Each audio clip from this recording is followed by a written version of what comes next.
하나님께 영광을 돌립니다. 옆에 있는 분들하고 인사 나누시기 바랍니다. 하나님께 쓰임받는 전도자로 살아가십시다. 하나님께서 구원받은 여러분들을 위하여 성경 말씀을 주시고 계속해서 강조하는 것이 있습니다. 그게 뭐냐면요, 그 아이덴티티, 너의 정체성을 확인해라. 옛날하고 다르다. 내가 너를 지었고, 내가 너를 구원했고, 내가 너를 불러내고, 내가 너를 파송했다. 너는 내 것이다. 옛날처럼 살면 안 된다. 그 이야기를 계속 하고 계십니다. 그래서 여러분들이 그냥 열심히 살면 안 됩니다. 하나님이 여러분을 통해서 하실 분명한 계획을 이루기 위해서 여러분들은 다르게 살아야 됩니다. 예를 들어서 지금 여러분들 중에 누가 교회 올 때 집신 신고 상투 쪼고 한복 입고 걸어서 개나리 보침 짊어지고 그래 온다면 어떻게 되겠습니까? 뭐 자유지요. 오는 거는. 예를 들어서 저기 용인에서 말이죠, 우리 최 집사님 오시는데 걸어서 오려면 어떻게 됩니까? 아마 밤에 출발해야 될 겁니다. 아마. 자유입니다. 왜 제가 이런 이야기 하느냐면, 수고하고 무거운 짐진 자들은, 나는 그 모습 보면서 꼭 그 집신 신고 개나리 보침 짊어지고 오는 옛날 사람들이 자꾸 생각이 나요. 우리는 그런 사람이 아닙니다. 주님이 가르치는 방법 새로 배우라 그래요. 하나님께서 구원받은 성도에게는 새로운 방식을 우리에게 주셨고, 여러분의 힘으로 살면 안 됩니다. 하나님이 주신 것으로 살아가야 됩니다. 왜냐하면 하나님은 이 시대를 우리의 손을 통해서 바꾸기를 원하시기 때문입니다. 그래서 오늘 여러분들이 붙잡아야 될 것은, 우리는 하나님께 부름받은 전도자라는 사실을 잊지 마시기를 바랍니다. 하나님이 우리를 불렀다 이 말이에요. 여기에 여러분들이 아무나 앉아있는 게 아니고 하나님이 불렀어요. 우리를 부르신 하나님이 어떤 분인가 하는 것부터 좀 생각을 해봐야 돼요. 오늘 본문에 보니까 15절에 주 만군의 여호와께서 이르시되, 이 간단한 말 속에 어마어마한 신앙 고백이 들어있어요. 주 만군의 여호와께서, 이 말은 주라는 말은 주인입니다. The Lord라는 말입니다.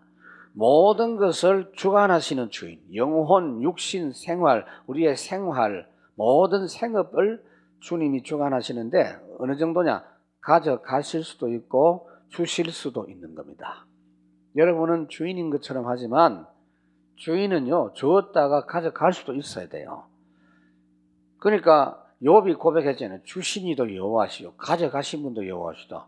주인이기 때문에 할 말 없는 겁니다. 여러분 주인이 아닙니다. 누구한테 잘못 주놓으면 받아내려면 힘들어요. 못 받아냅니다. 역대상 29장에 다윗이 고백한 내용이 엄청난 내용이죠. 뭐라고 했습니까? 여호와여, 위대하심과 권능과 영광과 승리와 위엄이 다 주께 속하여 사오니 천지에 있는 것이 다 주의 것입니다.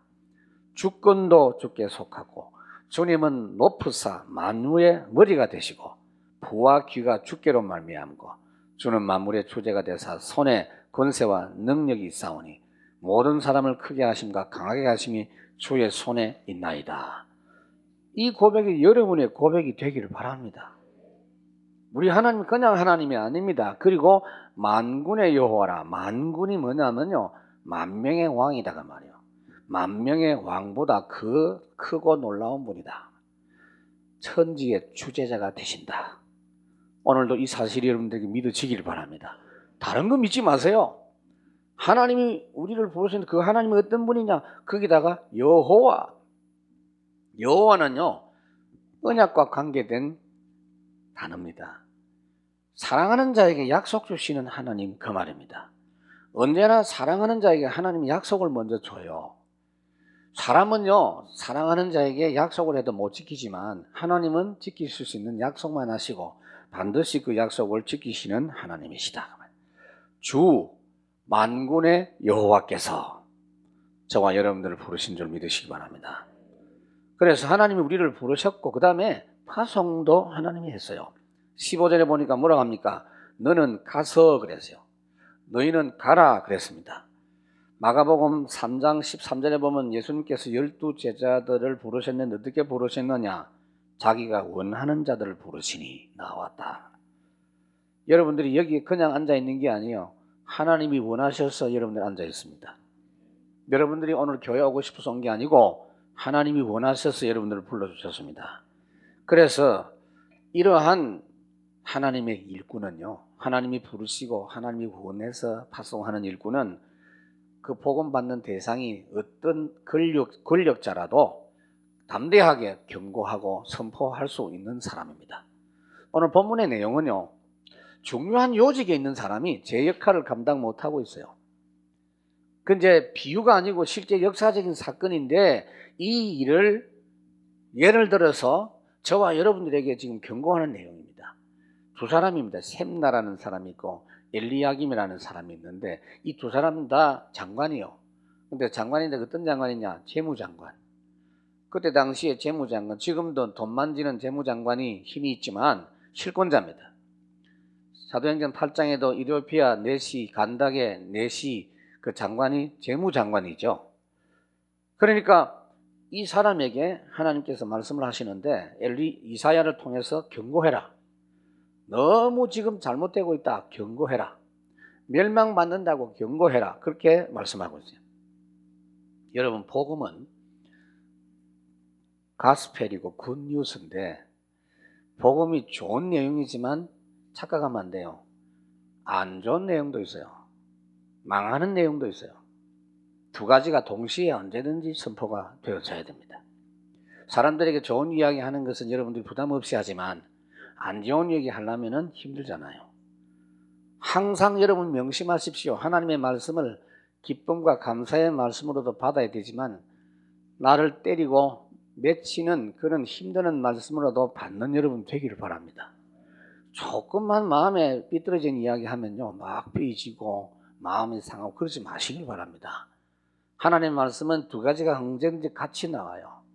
예를 들면 신명기 28장은요, 신방할 때 목사님들이 주로 많이 인용하는 성경 구절인데 신명기 28장이 뭡니까? 아이고 그 축복하는 내용 아닙니까? 들에서도 밭에서도 집에서도 들어가도 나가도 떡반죽이 복을 받고 바꿔 할렐루야. 그런데 28장을 그렇게 적용하면 안 되거든요. 28장은 분명히 말씀에 순종하는 자에게 주시는 복도 있지만 불순종하는 자에게 받는 저주도 있어요. 순종하는 자가 받는 복이 1절에서 19절까지 있고요. 불순종하는 자가 받는 저주를 20절에서 68절까지 한 3배 정도 저주받는 내용이 더 많아요. 여러분들이 이걸 꼭 명심하셔야 돼요. 하나님이 우리에게 원래는 1차적인 하나님의 계획은요, 구원받은 우리에게 복을 주시기를 원합니다. 그래서 축복을 받고 능력 있는 사람이 돼서 세상을 다스리고 세상을 살리는 것이 하나님의 계획입니다. 근데 그걸 안 하고 그걸 놓치니까 하나님이 두 번째 차선책으로 주시는 것이 뭐냐? 때려가지고 정신 차려갖고 억지로라도 은혜 받게 해갖고 힘들게 회개하고 돌아와서 눈물로 기도하면서 응답받게 해가지고 시대에 하나님 살아계심을 나타내기를 원하시는 겁니다. 그래서 여러분들이 복음을 전하는 이 부분이 어떻게 되냐? 고린도전서 9장에 보니까 복음 전하는 건 자랑할 일이 아니다. 부득불 안 하면 안 되는 일이다. 왜냐? 안 전하면 화가 있다. 여러분, 우리가 복음 전해서 하나님의 자녀가 되고 기도 응답을 받고 축복을 받고 하는 그 이야기만 하면 안 된다는 이야기입니다. 반드시 멸망에 대한 부분이 있어요. 복음을 전했는데 받아도 되고 안 받아도 되고 아니요. 전한 그 뒤에는 반드시 책임이 따릅니다. 안 받았을 때는 거기에 따르는 저주가 분명히 복음 받은 그것 때문에 따라옵니다. 그래서 하나님께서 우리에게 이 전도자의 사명을 주실 때 여러분들이 담대하게 전해야 돼요. 불신자 망하는 그 부분에 대해서도 담대하게 이야기해 줘야 돼요. 마태복음 18장 18절에 보니까 하늘과 땅에 모든 권세를 가지신 분이 우리를 파송했다. 너희는 가라. 파송만 한 게 아니에요. 마가복음 16장 20절에 보니까 제자들이 나가서 두루 전파할세 주께서 함께 역사하사 그 따르는 표적으로 말씀을 확실히 증언하시니라. 복음을 가지고 듣기 좋은 이야기만 하면은 안 됩니다. 착각합니다. 방심합니다. 얼마나 구원이 중요한지를 모르고 그 가치를 모를 수 있어요. 요셉이 감옥에 있으면서 성령 충만한 가운데 두 장관에게, 두 관원장에게 해석 꿈 해몽을 해줬죠. 술 맡은 관원장, 떡 맡은 관원장. 기도를 해보니까 술 맡은 관원장은 3일 후에 죽겠다는 답이 나왔고, 떡 맡은 관원장은 살겠다는 답이 나왔어요. 그래서 술 맡은 관원장은 살고 떡 맡은 관원장이 죽는다, 그렇게 돼 있죠. 그런데 둘 다 똑같이 이야기해 주세요. 술 맡은 관원장 당신 산다 그랬고, 같은 자리에 있을 때 이야기했다니까요. 떡 맡은 관원장 당신은 3일 후에 나가서 목배임을 당할 것이다 그랬어요. 듣기 나쁜 이야기지만은 했어요. 그래서 나중에 감옥에 나간 뒤에 떡 맡은 관원장은 죽고 술 맡은 관원장이 그 시간에는 요셉을 기억을 안 했어요. 그러나 나중에 기억났어요. 왜 기억이 났냐? 술 맡은 관원장은 살고 떡 맡은 관원장 죽는다는 것까지도 그대로 이루어졌기 때문에, 만약에 말 안 했으면 반만 성취가 됐으니까 겁이 나갖고 추천 못 했을 거예요. 저놈은 50%만 알아맞히는 점쟁이구나. 이래 되면 절대로 추천을 안 할 겁니다. 여러분, 세상은 기본적으로 복음을 싫어합니다. 세상 사람들은요, 진리를 돌이켜 허탄한 이야기 듣기를 좋아합니다. 본질입니다. 그래서 자기 사욕을 쫓는 서성을 많이 두는 것이 세상이라 그랬어요. 그렇기 때문에 어떻게 해요? 때를 얻든지 못 얻든지 복음을 전해라. 디모데후서 4장 복음을 전해라.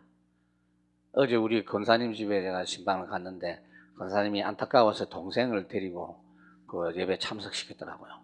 그래서 제가 복음 전하니까 동생 하는 말이, 저는 내 인생 내가 알아서 할 거니까 목사님 오늘 오신 일이나 잘하세요 그러더라고요. 그런데 오늘 온 일이 당신에게 복음 전하는 거다. 아니 나는 내 인생 내가 책임지겠다고 뭐 그러시더라고요. 그래서 내가 그랬어요. 듣기 싫지만은 책임질 수 있는 인생 없다. 당신 하나님 안 믿으면 큰일 난다. 망한다. 기분 나쁘지만 이야기했어요. 그러니까 뭘 갖고 우리가 그럽니까? 하나님이 우리를 파송했기 때문입니다.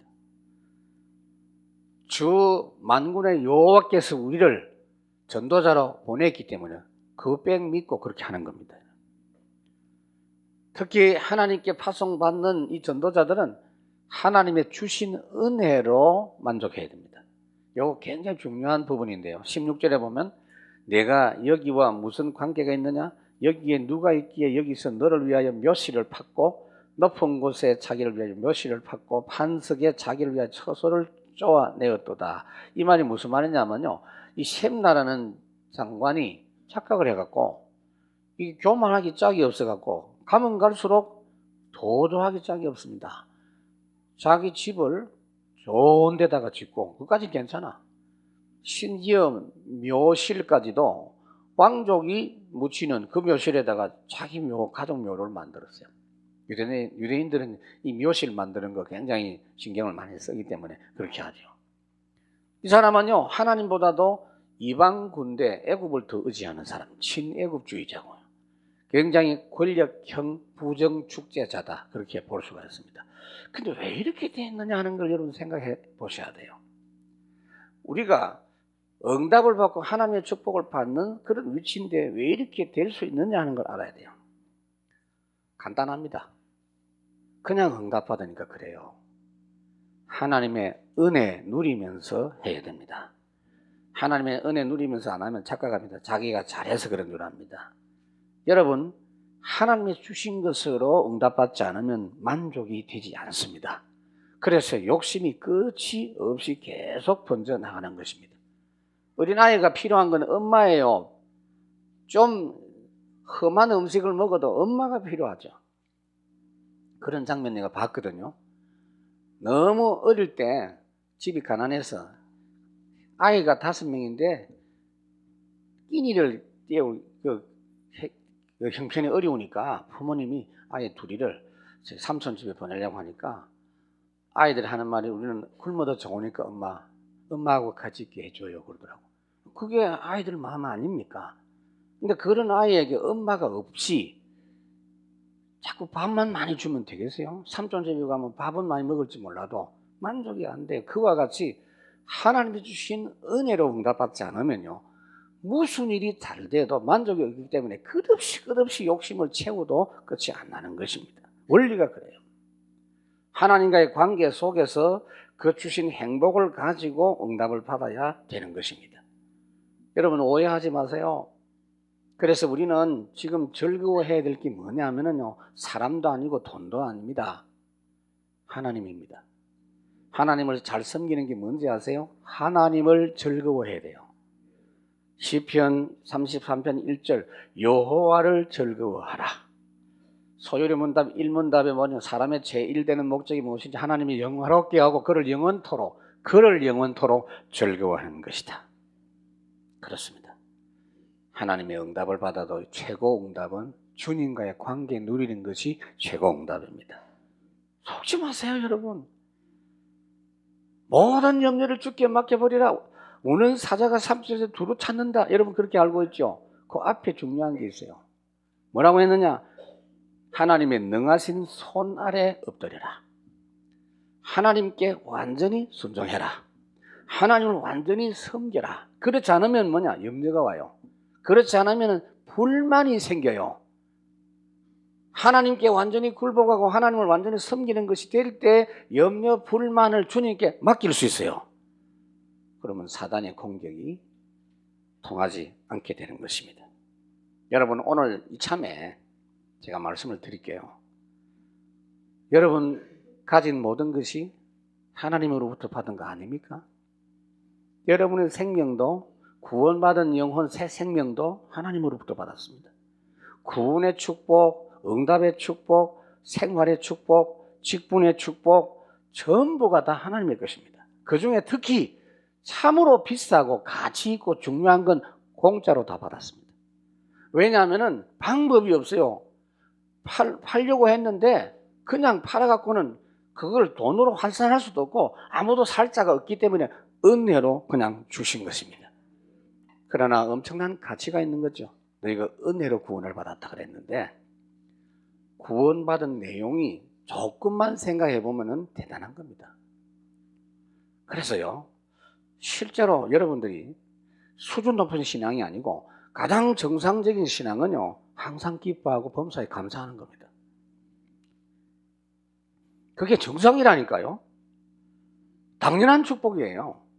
그래서 명령한 겁니다. 항상 기뻐하라. 계속 응답받아라. 범사에 감사해라. 수준 높은 게 아니에요. 조금만 복음 붙잡고 여러분이 구원받은 은혜를 생각해 보면요, 그게 맞는 겁니다. 예수 믿는 사람은요, 그거 외에 다른 거 하는 것은 틀린 거예요. 항상 범사에 쉬지 말고, 이 말은 무슨 말이냐? 그 반대쪽은 전부 틀린 거다 그 말이에요. 제가요, 오늘 카드를 3가지를 준비했는데 하도 답답하니까 내가 이런 거 지금 쓰는 겁니다. 축구할 때 이 반칙을 범하면 어떻게 되죠? 옐로우 카드다. 잘 보세요, 옐로우 카드. 여러분들이 불신앙 좀 하면 제가 이렇게 하고 싶어요. 근데 너무 심해서 부재불능이다. 그러면 레드 카드를 딱. 이래 되면 이게 이제 곤란한데, 신앙생활을 항상 잘해가지고 그린 카드로 항상 이렇게 좀 되기를 바랍니다. 내가 지금 유치원에서 쓰는 방법을 지금 쓰고 있습니다. 내 마음이 그래요, 여러분. 그러니까 예수 믿는 사람이 불평하고 불신앙한다. 그게 기적이에요, 기적. 그 기적 아닙니까? 날마다 기적을 베풀지 말기를 바랍니다, 여러분. 하나님의 은혜라는 찬송을 우리가 보잖아요. 나를 지으시니가 하나님이고, 나를 부르시니, 나를 보내시니가 하나님이고, 나의 나된 것은 다 하나님의 은혜다. 그거는 여러분들이 항상 부를 수 있는 찬송이 되기를 바랍니다. 수준 높은 게 아니에요. 그게 좋잖아요. 그게 맞기 때문입니다. 내게 주신 은혜를 내가 무엇으로 보답할꼬? 시편 기자가 시편 116편에 고백하고 있습니다. 그래서 여러분은 하나님께서 파송한 전도자입니다. 그런데 파송만 받지 말고 쓰임을 받아야 돼요. 하나님께서 언제든지 쓰실 수 있는 사람은 따로 있어요. 어떤 사람이냐? 하나님의 다스림을 받고 믿는 자입니다. 하나님이 우리를 다스린다 하는 것을 믿는 자입니다. 17절에 보면 나 여호와가 너를 단단히 결박하고 장사같이 세게 던지되 반드시 너를 모질게 감싸서 공같이 광막한 곳에 던질 것이다. 주인의 집에 수치를 끼치는 너여 내가 그곳에서 죽겠고 내 영광의 수레도 거기 있으리니 내가 너를 내 관직에서 쫓아내고 내 지위에서 낮추리라. 전부 하나님이 하신다 이 말이에요. 모든 사람을 하나님이 간섭하신다. 여러분 이걸 믿기를 바랍니다. 일단 믿으시기 바랍니다. 오늘 여러분들이 말씀 받을 때 아멘으로 믿기를 바랍니다. 그래야 이게 믿어진다니까요. 아이고 목사님 그래도 그렇지 내 옆에 있는 저 인간 저거는 죽지도 않고 왜 저렇습니까? 하나님은 뭐 하시는지 모르겠네요. 알고 있어요. 근데 왜 저런 걸 놔둡니까? 참고 있어요. 하나님이 참고 있어요. 너무 악하다. 하나님이 간섭해요. 믿으시기 바랍니다. 하나님은요 우리의 모든 인생 한 명 한 명을 다 헤아리고 계세요. 다 계산하고 계세요. 지난번에 말씀드렸잖아요. 매대 대결 우 바르심. 저울에 달아보니까 함량 미달이라 바로 하나님이 불러가 버렸습니다. 그렇게 헤아리고 있어요. 시편 139편에 보니까 여호와께서 주께서 나를 살펴보셨으므로 나를 아시나이다. 주께서 내가 앉고 일어섬을 아시고 멀리서도 내 생각을 아시고 내 모든 길 내 눕는 것 살펴보시고 나의 모든 행위를 아시고 내 혀의 말을 알지 못하는 게 하나도 없고 내 생각도 아시고 내 체질도 아시고 내 모든 내장까지 다 아시고. 진짜 악한 자는 하나님이 강하게 간섭하십니다. 여러분들이 걱정하지 마시기를 바랍니다. 그래서 원수 갚는 건 여러분 손에 있는 게 아니다 말이에요. 미워하는 것도 여러분 소관이 아니에요. 하나님이 아신다니까요. 시편 34편 14절에 보니까 악을 버리고 선을 행하며 화평을 찾아 따를지어다. 왜?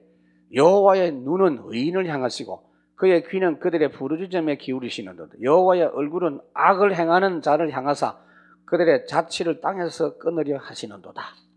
이 말씀을 베드로전서 3장에 베드로가 인용을 했지요. 의인도 하나님이 다 살피고 계시고 악인을 하나님께서 다 감찰하고 계시고, 그래서 18절에 공을 감싸서 모질게 감싸서 공같이 광막한 곳에 던진다. 공을 멀리 던지는 것처럼 먼 나라로 던져가지고 포로 생활을 하도록 하겠다고 하나님이 오늘 경고를 하고 있는 것입니다. 여기서 우리가 기억해야 될 건 뭐냐면요, 하나님이 일꾼을 쓰실 때 필요한 일꾼을 필요한 곳에 하나님이 쓰십니다. 특히 하나님의 일에는요, 하나님이 쓰십니다. 사람이 세우고 싶다고 세우는 게 아니고 하나님이 쓰십니다. 19절에 말씀하고 있잖아요. 내가 너를 내 관직에서 쫓아내고 내 지위에서 낮춘다. 시편 75편 보니까 너의 뿔을 높이 들지 말고 교만한 목으로 말하지 말라. 물은 높이는 일이 동쪽에서나 서쪽에서나 남쪽에서로 말미암지 않고 오직 재판장이신 하나님이 이를 낮추시고 저를 높이시느니라. 여러분, 하나님께 쓰임 받는 사람은 어떤 사람이냐 잘 아셔야 돼요. 진짜 하나님 사랑하는 자입니다. 진짜 하나님을 알고 사랑하는 자를 하나님이 쓰십니다. 시편 91편 14절 하나님이 이르시되 그가 나를 사랑한즉 내가 너를 건지리라. 그가 내 이름을 안즉 내가 그를 높이리라. 하나님이 요셉을 쳐다보니까 요셉이 다른 거는 내세울 것도 없어요. 그런데 하나님을 진짜 알고 모든 현장에서 하나님을 체험하고 누리고 있어요. 동행하고 있어요. 그러니 하나님이 쓰시면 돼요. 어떻게 했습니까? 내가 요셉을 생각하면서 야, 지금 있을 수 없는 일 아니냐. 죄수가 막바로 총리가 돼버렸어요. 아마 대한민국 국회에서 인사청문회 한다면 절대로 통과가 안 될 겁니다. 그러나 하나님을 쓰시면 되는 거요. 죄수, 현재 지금 죄수라. 법적으로도 그건 안 되잖아요. 죄 있는 사람은 안 돼요. 죄가 그게 사면을 받아야 되고 복권이 돼야 되잖아요. 죄수가 막바로 총리가 됐어요. 하나님이 그렇게 쓰시면 되는 줄로 믿습니다. 그걸 여러분이 현장에 적용하세요. 하시면 돼요. 자꾸 뭐 취직을 하려고 너무 해석하지 말고 하나님이 필요한데 나를 보내십시오. 그리고 어디든지 취직이 돼도요, 감사도 해야 되지만 하나님 이 직장에서 내가 필요해서 나를 보내신 줄로 믿습니다. 나 때문에 이 직장이 복을 받게 하옵소서. 당연한 거요.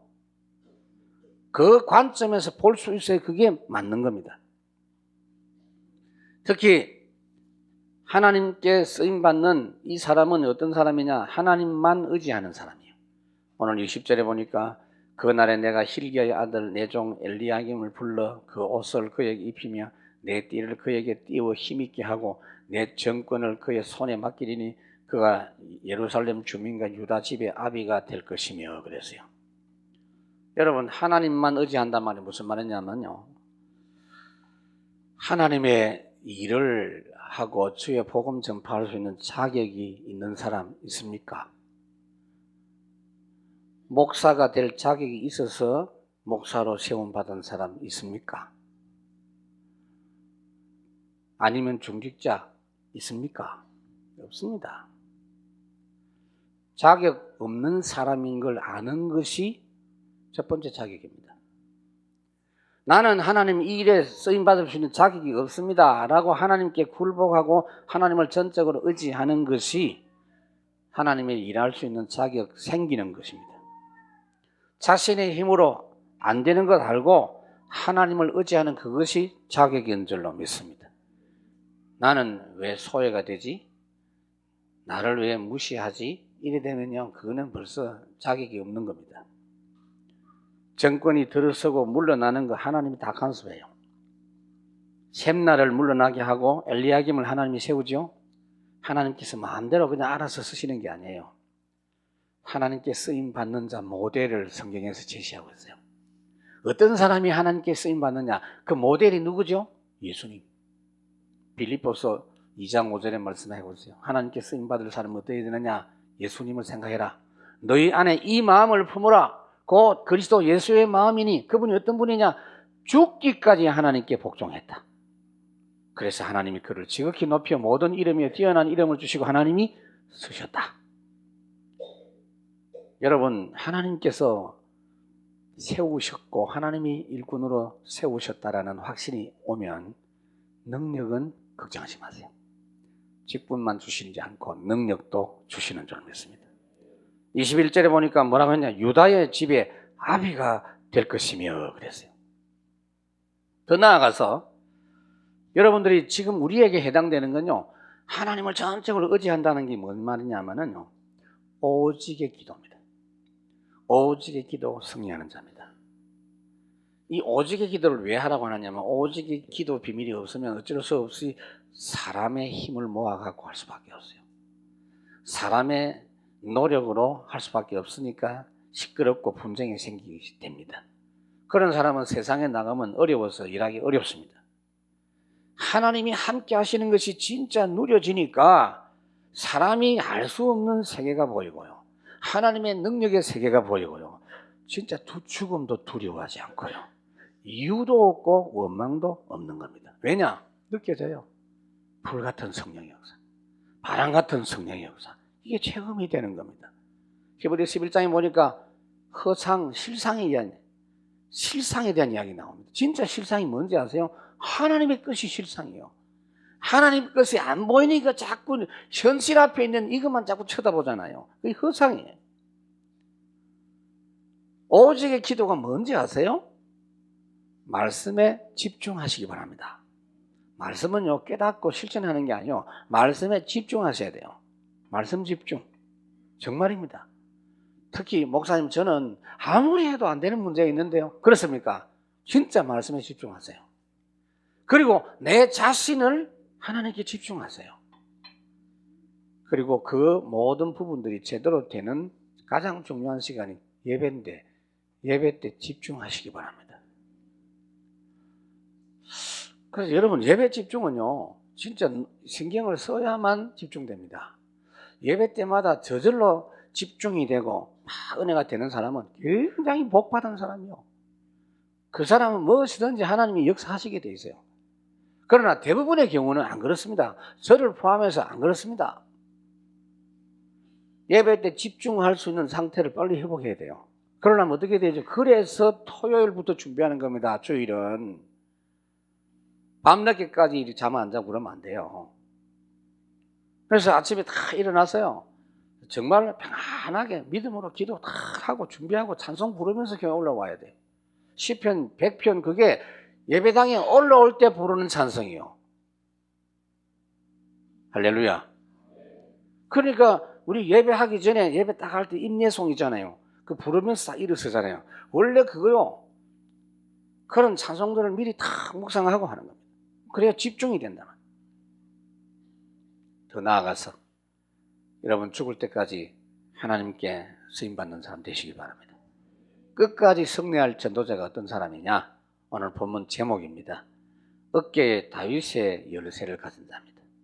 22절에 보니까 내가 또 다윗의 집에 열쇠를 그의 어깨에 두리니 그가 열면 닫을 자가 없고 닫으면 열 자가 없으리라. 이게 보통 말이 아니에요. 다른 성경에도 있습니다만은 어깨에 열쇠 있단 말을 제가 좀 설명을 해드릴게요. 여러분들이 열쇠 있죠? 저는 내 몸에 지금 가진 열쇠는 없고요. 조그마한 아파트 키 있고 차 키 있습니다만 옛날에는 제가 보니까 옛날 우리나라 사람들이 만든 그 쇠대 열쇠는 크더라고. 제법 커요. 그리고 이제 시어머니가 딱 그 고방이죠 그게 창고 곡간 열쇠를 쥐고 있는데 그게 군이라 그 이제 며느리한테 그걸 인수인계 해주는데 그거 들고 굉장히 큰 소리 치고 하는데 열쇠 사이즈가 굉장히 커요. 근데 옛날에는 그게 더 컸다니까. 이스라엘 나라 그때 열쇠는 얼마나 컸냐? 이걸 너무 커서 어깨에 짊어질 정도로 크단 말이에요. 지금 그 말입니다. 지금 어깨에 열쇠를 뭐 짊어진단 말이 큰 열쇠를 네가 땅에서든 무엇이든 매면 하늘에서 매고 땅에서 무엇이든 풀면 하늘에서 풀리라. 내가 너에게 천국 열쇠를 주노라. 그게 예수 이름 열쇠입니다. 그럼 이거를 다윗의 열쇠를 여기 지금 엘리야임에게 준다고 하잖아요. 이건 뭐냐? 권위를 말합니다. 하나님의 권위를 말합니다. 여러분, 하나님은 하나님의 일꾼을 사용하실 때 하나님의 권위를 주셔서 사용하기 때문에 그걸 여러분들이 하신다면 대적도 두려워할 필요 없고 아무도 간섭할 수 없음을 믿으시길 바랍니다. 목사가 이 비밀을 믿지 않으면요 무슨 배짱으로 설교하겠습니까? 하나님 주신 권능으로 하지 않으면요 안 돼요. 아무도 대적할 수 없어요. 성도들도 하나님이 주신 것으로 하면 아무도 거역하지 못하고 대적하지 못해요. 여기서 한 개 더 여러분 추가할 것은 성경 건축하는 것도 그냥 하는 게 아니에요. 하나님이 주신 걸 찾아내서 하면 돼요. 하나님의 권위에 도전하는 것이 되기 때문에 대적하는 자가 오히려 산산이 깨어진다 그랬어요. 어떤 권위를 우리에게 주었죠? 예수 믿자마자 주셨어요. 영접하는 자 곧 그 이름을 믿는 자에게 하나님의 자녀가 되는 권세를 주셨으니 일꾼으로 부르시자마자 이 권세를 주었습니다. 마태복음 10장 1절 바로 그날에 주었어요. 예수님께서 12 제자를 부르사 더러운 귀신 쫓아내고 모든 병을 고치고 약한 것을 고치는 권능을 주시니라. 12 제자뿐 아니에요. 70인 장로들에게 뭐라고 했죠? 내가 너에게 뱀과 정갈을 밟으면 모든 원수의 권능을 제할 권세를 주었노니. 근데 여러분 한 가지 여러분 묻고 싶어요. 이 권세가 여러분들에게 늘 사용이 됩니까? 잘 안 되죠. 왠지 아십니까? 권세와 권능은 달라요. 권세는 누릴 수 있는 자격인데 이건 누릴 수 있는 방법이나 비밀이나 힘이 없으면 나하고 소용이 없어요. 그래서 사도행 1장 8절이 있는 겁니다. 오직 너희가 성령이 임해서 권능을 받는다. 정말 하나님이 나에게 이런 권세를 주셨구나 하는 걸 믿고 성령의 충만함으로 내 것으로 만들 때 그것이 권능이 되는 것입니다. 그러니까 여러분, 금요기도회 때 권세 쓰는 기도를 언제 합니까? 시작할 때 하지 않고 찬송하고 기도하고 여러분들이 좀 눈에 빛이 반짝반짝하고 영적 힘이 회복다 싶을 때 예수 이름으로 사단의 세력과 질병의 세력은 떠나갈지어다 하나님 아멘 하잖아요. 아멘. 입이 찢어져요. 아멘 하잖아요. 그냥 멀쩡하게 밥 먹다가 권세 쓰면요 웃고 있다니까. 여러분들이 지금 분명히 불신앙이 있고 염려가 있고 질병이 있는데도 왜 권세를 못 쓰느냐? 성령 충만의 비밀입니다. 다윗의 집에 열쇠를 그렇게 가진 사람이에요, 여러분. 그리고 끝까지 쓰임 받으려면 결국 뿌리를 내려야 됩니다. 자, 여러분 보세요. 복음을 하나님이 주셨는데 이거 왜 주셨느냐? 이거 공부하라고 주셨어요? 이거 갖고 놀아라고 주셨어요? 한 번씩 필요할 때 그거 사용하라고 주셨어요? 아니요. 내 인생을 거기 뿌리 내리라고 주신 겁니다. 복음을 뿌리 내리세요. 기도를 왜 하느냐? 아예 기도 속에 내 인생 뿌리를 내리고 전도에다가 내 인생 뿌리를 내려야 되는 겁니다. 23절에 못이 단단한 곳에 박힘같이 그를 견고하게 하리니 24절 그 아버지 집의 모든 영광이 그 위에 걸리리니 그랬습니다. 절대로 무너지지 않는 중요한 축복, 아무도 빼앗아갈 수 없는 축복. 저는 감히 여러분들에게 말씀을 드리고 싶습니다. 오늘 제가 오면서 생각도 해봤어요. 아, 그래, 맞다. 정말 맞다. 여러분 진짜 행복하십니까? 행복이 뭔지 알고 있습니까? 비교할 수 있어요. 누가 더 행복한지, 어느 때 더 행복한지. 제가 지금까지 살아온 거 많지는 않지만 뒤를 돌아보면요 최고 행복했던 시간이 있었어요. 감히 말할 수 있어요. 그게 뭐냐? 전도가 될 때입니다. 그 어떤 상황 속에서도 나를 통해서 복음운동이 일어날 때 최고 행복한 겁니다.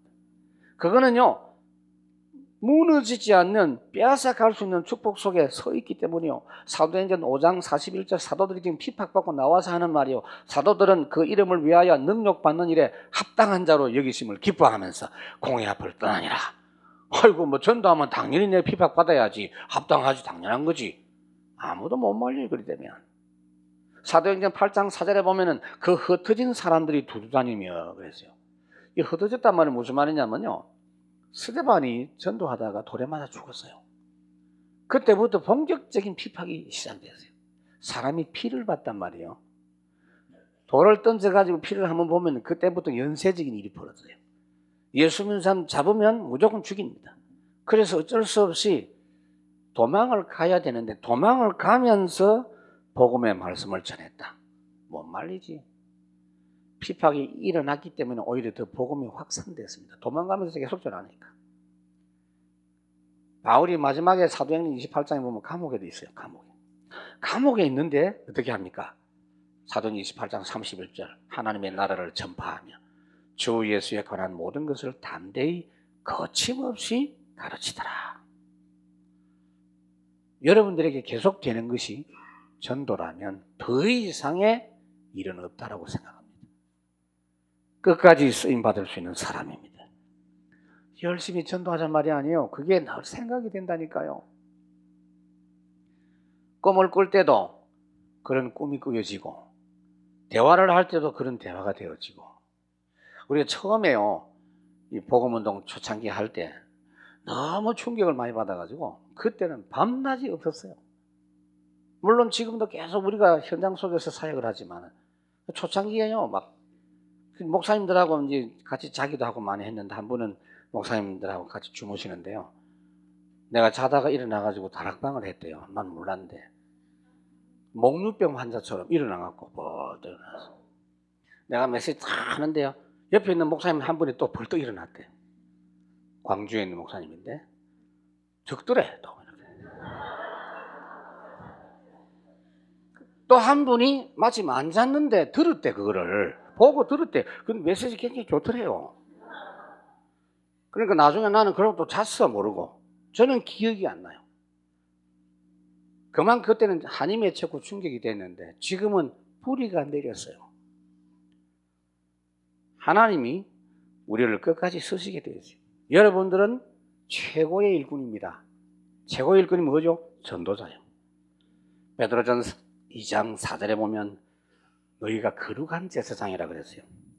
보배로운 산돌이신 예수께 나아감으로 산돌같이 신령한 제사를 드릴 거룩한 제사장이 될지니라. 그걸로 끝나지 않고 왕같은 제사장이다. 무슨 말인가 하면 여러분들이 복음 통해서 예수 믿으면 모든 저주, 운명, 지옥의 권세에서 해방을 받아요. 그럼 어떻게 되죠? 자유해집니다. 해방받은 기쁨이 큽니다. 그걸로 끝나면 안 돼요. 그걸로 끝나면 내 마음대로 살고 구원받아 놓고도 방종을 합니다. 그래서 어떻게 되죠? 그리스도의 종이 되어야 됩니다. 기쁨으로. 바울은 늘 그거 자랑했죠. 예수 그리스도의 종된 나 바울은 그러면서 성경에 쓰면서 자기가 그리스도의 종이라고. 최종적으로 여러분들이 누릴 신분이 뭐냐? 왕같은 제사장입니다.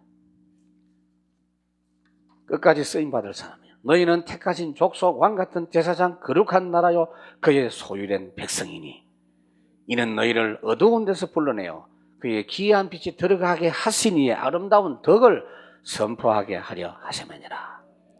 마지막 때 최고 스타가 누구냐? 다니엘 12장 3절에 많은 사람을 옳은 대로 인도하는 자는 별과 같이 빛나리라. 잊지 마시길 바랍니다. 자, 오늘 어버이날인데요. 어버이날이 뭐냐? 부모님께 효도하자는 이야기 아니에요? 효도 이야기는 모든 종교가 다 말합니다. 그런데 우리가 말하는 그 효도는 그런 효도가 아닙니다. 주 안에서 부모를 공경하라. 아내들도 주 안에서, 남편들도 주 안에서, 자녀들도 주 안에서 복음 알고 하나님 제대로 알 때 부모 공경이 되고요. 부모 입장에서도 아버지의 참된 권위와 축복이 회복이 됩니다.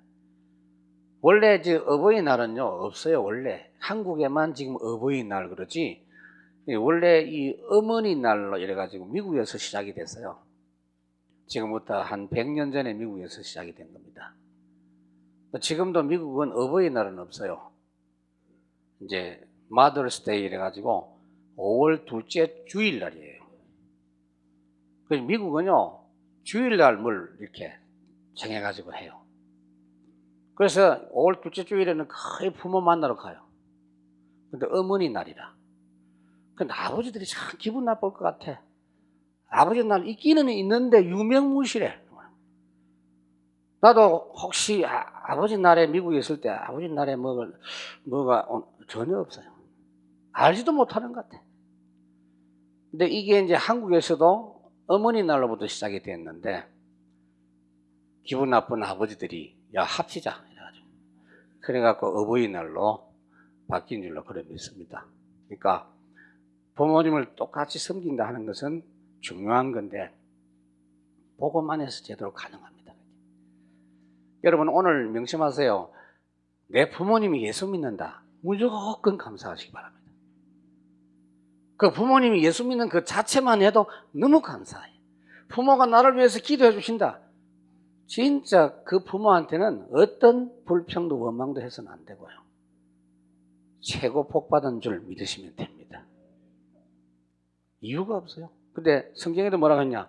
부모 공경하면 장수한다 그랬죠. 고생하면서 사는 게 아니고 그 장수한다는 의미를 잘 살펴보면요. 이 땅에서 승리한다는 이야기입니다. 말씀을 맺습니다. 하나님은 여러분들에게 다윗의 집에 열쇠를 얻기에 둔 자의 권위를 하나님이 우리에게 주셨습니다.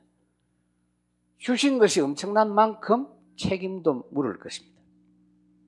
옛날에 제사장이나 왕들이 하나님께 제사 지내는 게 있어요. 그 제사가 민족 전체를 대표하는 제사도 있고 그 개인별 속죄제가 있어요. 이 속죄제 할 때 일반 평민보다는 제사장 왕에 대한 속죄 제물은 훨씬 큰 걸로 드리도록. 왜 그렇습니까? 하나님이 주신 축복이 크면 찾는 것도 크다라는 것을 알아야 됩니다. 여러분들에게 말씀드릴게요. 감히 말씀드릴게요. 하나님은 여러분들을 이 시대에 어버이로 불렀습니다. 영적인 어버이입니다. 항상 그 부르심의 의미를 잊지 마시고 오늘도 늘 말씀드리는 거지만 복음에 집중하시고 하나님 주시는 그 권세를 권능으로 힘입고 회복하는 날이 되시기를 주님 이름으로 축원합니다. 하나님 아버지 참으로 감사합니다. 주님께서 오늘도 저희들에게 시대에 살릴 수 있는 귀한 신분으로 불러주신 사실을 확인케 해주셨사오니 주여 우리 가정에서부터 이 응답이 시작되게 해주시고 우리가 이 시대를 살리는 영적인 어버이 역할을 감당하는 자들 되게 하옵소서. 예수님 이름으로 기도하옵나이다. 아멘.